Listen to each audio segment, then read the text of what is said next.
Hey there, this is the One Boom, and I bet you guys can't guess what we're talking about in this video. Yeah, Black Ops 6. It launched tonight, and I just got done playing it. I just played from 10 p.m. to about 4 a.m.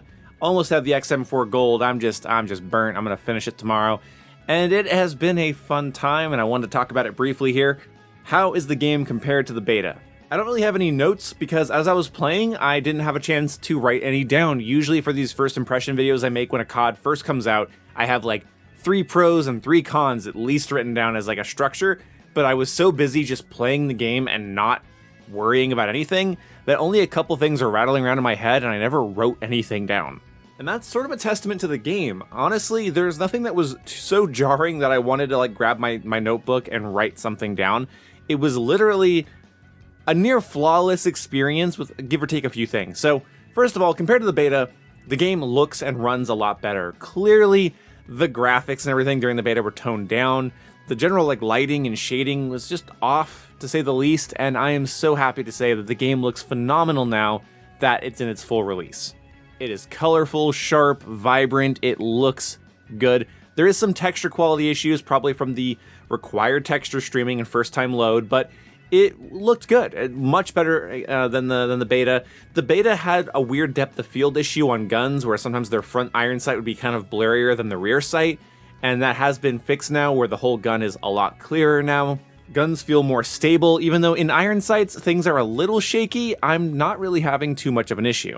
When it comes to connection and hit detection, I'm not having any really weird time to kill, time to die discrepancies, but that's going to take a while for me to formulate that opinion. I'm not really going to have an opinion on the general hit detection and connection quality of the game until like Season 1, but as far as launch night went, it was not bad at all. And honestly, right away, the game just feels incredibly snappy and sharp. The only issue I really had is on maps like Lowtown and some other of the larger maps, I've had some pretty bad frame rate issues where I can tell the frame rate's bad because when I go to a smaller, more simple map in the next match, I have like a completely different response time. It feels like I'm going from like 80 FPS on some maps to the full 120 I'm supposed to get on others, and it's having trouble locking that 120 down, and hopefully throughout the life cycle of the game they can fix that and tweak it, but until then, not much to say about that. I just hope it gets worked on. Another thing I really like is that headshots feel so much more rewarding to go for. Getting headshot kills is so doable because you actually have to go for them in order to get them, and you find when you go for headshots and you really train yourself to go for them, you end up getting a lot. I got all 100 headshots with my XM4 tonight, and I can't imagine that I would have been able to do that happily with the beta system where headshots just really didn't matter at most ranges. The fact that headshots now actually matter made the grind actually feel good and fun to do. I'll get more into attachments and builds and things I think you should be doing in the game in tomorrow's video, some sort of beginner tips, but this is just first impressions. Is the game better than the beta sort of thing?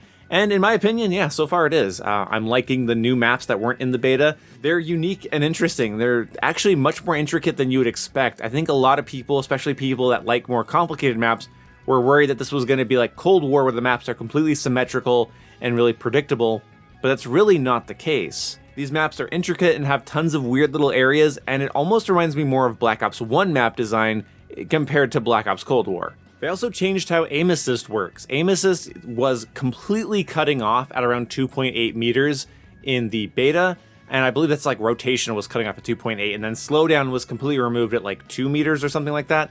I don't know. It is better now. So now it is a gradual reduction as you get closer to people. So as you get closer to people, you get less aim assist, so close range engagements are less sticky and less screen pulley, which is great. That means when people slide by you, it's not gonna pull your aim to the ground or whatever. People are saying it's going to increase the skill gap, and good. Finally, these console players and these controller users will get what they deserve, but really, honestly, aim assist worked against me in close range combat more often than not when like an enemy's bumping into me and sliding right past me. So using a higher sensitivity with this new system is actually just, it feels better. It feels easier to get close range kills for me without the aim assist pulling me down to the ground and overcorrecting my aim. As for my concerns with the game, I do have a couple. I do think that most of the equipment and things I've seen in the game so far work well and are balanced well. I'm a little concerned that the grind is going to be a little too easy. Without any double XP tokens at all, I almost have my XM4 maxed out, I almost have it gold, and I'm almost level 40. So these prestiges might be incredibly fast, and these camos might be able to be entirely done on each gun in a single play session. Like, if I wasn't tired, if it wasn't 4 AM right now, then I'd probably still be playing, and I'd probably just already have gold on the XM4 and be moving on to the next gun. On the one hand, cool, I hope that the camo grind isn't terribly tedious, and I like that things are more refined and sped up, but also, I'm concerned that later in the life cycle, if we only get like 2 new guns and 3 new apps per season like we're used to, with such a short grind, I don't know exactly how exciting that's actually going to be, especially with a technically less complex gunsmith system compared to what we had last year. Basically, create a class and gunsmith last year was more complicated, and there was a lot more grindiness to it, and because of that, and the fact that essentially last year's COD had 2 different mastery camos you could go for at launch if you hadn't already done Modern Warfare 2's, I feel like some of the hardcore grinders that just really go ham on COD when it comes out are going to get the game done really quickly and not be as interested in playing after that. And for me, I'm more interested in doing well and talking about the game and making class loadout videos and opinionated videos and showing you guys like weapon guides than I am about grinding for camos. But it did feel a little easier than maybe they intended, or maybe I'm just a cracked god and did better than what they expected. I understand that everybody's going to be able to have 5-hour play sessions every day, so for the average person, this is actually going to be a fairly reasonable grind that might take a few months. But for the hardcore COD nerds, this might take a month or 2 at most. And honestly, that is my only concern, is longevity. We have not seen Treyarch in this new style of post-launch content succeed.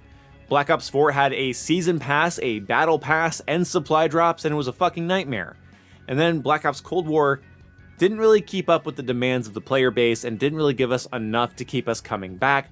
They gave us bare bone, just reused maps from Black Ops 2, which didn't really fit the time period, with mostly uninteresting weapons and things to do. So I'm hoping that Black Ops 6 blows us out of the water with both nostalgic and new content and things to keep us coming back. And for me, that's sort of the end of my first impression, except for the fact that I want to end this video with an incredibly hot take.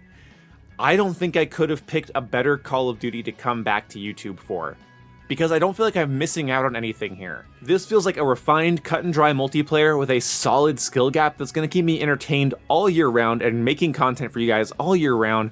So the fact that I'm back to being full-time with this game feels right, feels special. Black Ops 1 was the game that cemented me always being a Call of Duty fan for the rest of my life. So I guess it makes sense that Black Ops 6 would be my return to YouTube, full-time, making content, live streaming. It's going to be a lot of fun. So I'm going to save my voice. I'm going to go rest. Thank you so much for watching this video. Hit the bell icon to get notified when I go live. We're going to be live streaming our grind, uploading videos. It's going to be a fun time. And tomorrow's video is going to be more about tips and tricks that you should know. So stay tuned for the next one. See you when I see you. Goodbye. You get two of these?